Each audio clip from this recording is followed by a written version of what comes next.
I really loved about this movie was that it really dived into Tupac's relationships with the women in his life, with his mom, his sister, Jada, Dada.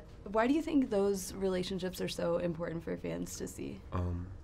I think those the relationships between him and his mom and the loves of his life are important just because everyone has that. You know, if you're a man, you have that relationship with your mother, or in a lot of times in our community, the grandmother or the auntie or somebody like that, and then you remember your first love or your best friend, you know, female best friend that you went to school with or you kicked it with or something like that. So there's a connection that you don't have to be Tupac to understand that connection in the film.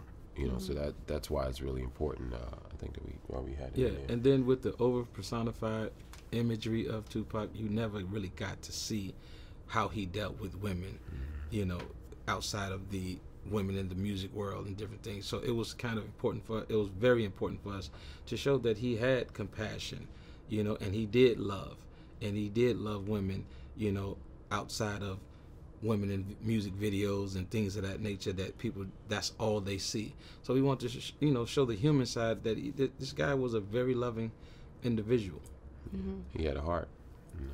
Yeah, especially you get to see him as a romantic sort of, which is not, I think, 100%. how a lot of people like almost see him. Like they never see that side of him. I mean, you know, early in the film, he's reading a poem, Jada. I mean, that is as romantic as any 17-year-old could write a poem about. You know, so that was. And that's why, you know, in this movie, you know, we can't tell the movie. Right. You don't see a lot of the nonsense. You see things focused in for a reason. So you really struggled with Demetrius. I mean, not only looks-wise, obviously dead ringer for Tupac, but he really just brought a lot of energy, it seemed like, to this role, a lot of passion. What can you tell me about the energy that he brought? Demetrius brought the entire package. You know, he had the shyness. See, a lot of things that people don't know about Tupac, you know, he did have quiet moments.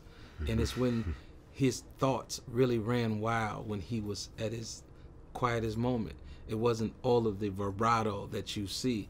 Demetrius brought that, but then when you needed the vibrato, he was able to deliver that. So, you know, what Demetrius brought was the full 360 that we needed, you know, not the halves, you know, and not the incompletions. He had it all. So he brought a lot to the table. And he wasn't an imitation. You know, for the last, I can't even think, last 10, 15, 20 years, there's been guys out here all over, you know, wanting to sound like Pac, or their imitation of Pac is a vocal imitation, and he's loud, and he's this, and he's that, and there's no subtleties, you know.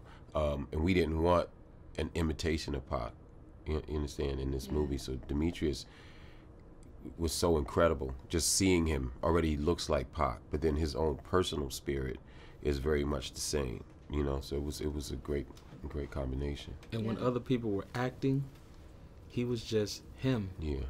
You know what I mean? Yeah. And that's what makes you comfortable. Yeah. You don't see a portrayal. You see Pac. You really see him and you feel him.